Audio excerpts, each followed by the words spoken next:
Hi மக்களே. So pasta பிடிக்காதவங்க யாருமே இருக்க மாட்டாங்க.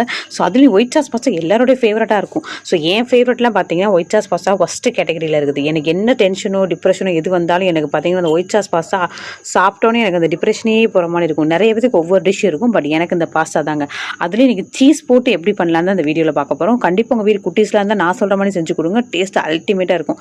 ஸோ அதுக்கு முன்னாடி நம்ம வீடியோ பிடிச்சிருந்தா லைக் பண்ணி சேனலை ஃபாலோ பண்ணிக்கோங்க. ஸோ அதுக்கு பார்த்தீங்கன்னா 3 கார்லிக் குட்டி குட்டியாக கட் பண்ணிக்கோங்க. இன்றைக்கி நான் வெஜிடபிளில் தான் பண்ண போகிறேன். கொஞ்சம் கேப்சிகம் எடுத்திருக்கேன், அது ரெட் கலர் எடுத்திருக்கேன், கொஞ்சம் பார்க்க கலர்ஃபுல்லாக இருக்கும்ல அதனால். அப்புறம் ஆனியன் கொஞ்சம் எடுத்திருக்கேன். நீங்கள் வந்து நான்வெஜ் வச்சு பண்ணலாம், மட்டன் சிக்கன் வச்சும் கூட பண்ணலாம். சில பேர் பாஸ்தாவே இல்லாமல் நூடுல்ஸ் வச்சு கூட பண்ணலாம். ஆனால் டேஸ்ட் எது பண்ணாலும் சூப்பராக இருக்கும். ஸோ ஒரு பேனில் பட்டர் வச்சுட்டு அந்த கட் பண்ண காய் வெஜிடபிள் ஃபுல்லாக ரோஸ்ட் பண்ணி எடுத்துக்கோங்க. இன்னொரு பக்கம் ஒரு பேனில் வந்து பட்டர் போட்டு கொஞ்சோண்டு கார்லிக் போட்டு ஒரு டேபிள் ஸ்பூன் மைதா சேர்த்துட்டு அதோட சில்லி ஃப்ளேக்ஸ் கொஞ்சம் பால் சேர்த்துட்டு அப்படியே ரோஸ்ட் பண்ண வெஜிடபிள் ஃபுல்லாக சேர்த்துட்டு சுகர் நல்லா சேர்த்துக்கோங்க. அப்போ தான் டேஸ்ட்டு சூப்பராக இருக்கும். அப்படியே பாஸ்தாவையும் போட்டுட்டு பிஞ்சு சால்ட் போட்டுக்கோங்க. அப்படியே இறக்குற கன்சிஸ்டன்சி வரும்போது ஃப்ரெஷ் க்ரீம் ஊற்றிட்டு அப்படியே மேலே சீஸ் போட்டுட்டு அப்படியே சேவ் பண்ணும்போதுமே நீங்கள் கொஞ்சம் இன்னும் சீஸ் மேலே தூவிட்டு சாப்பிட்டு பாருங்கள், டேஸ்ட் அல்டிமேட்டாக இருக்கும். கண்டிப்பாக உங்கள் வீட்டில் ட்ரை பண்ணிவிட்டு கண்டிப்பாக கமெண்ட்டில் சொல்லுங்கள். நெக்ஸ்ட் ஒரு விளாக்ல பார்க்கலாம். பாய்.